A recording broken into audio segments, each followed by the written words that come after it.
ये सच्ची कहानी है रांची के एक परिवार की और उस जमीन की जिसे घर बनाना उनकी सबसे बड़ी भूल थी।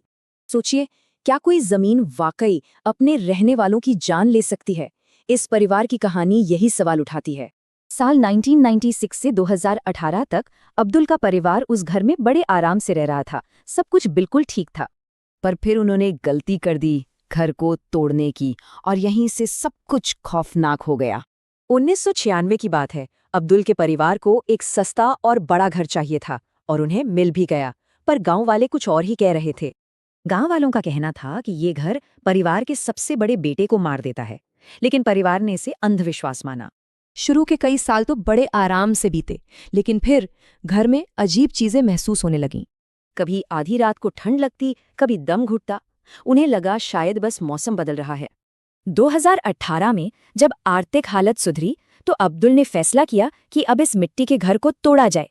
पर काम शुरू होते ही मशीनें खराब हो गईं, शॉर्ट सर्किट हुआ और तो और 2 मजदूरों की मौत हो गई। अब वो खौफ सीधा अब्दुल तक पहुंच गया। उसे सपने में 15 औरतें दिखीं जो उसे जिंदा खाने की धमकी दे रही थीं।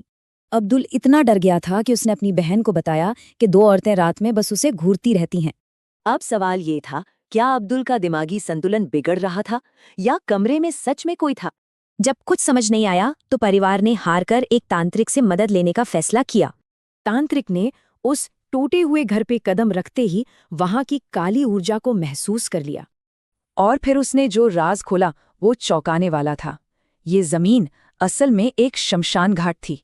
तांत्रिक ने बताया कि यहाँ 15-20 औरतों की आत्माएं फंसी हैं और वो घर के मर्दों को निशाना बनाती हैं। और उस तांत्रिक के हिसाब से अब अब्दुल की बारी थी।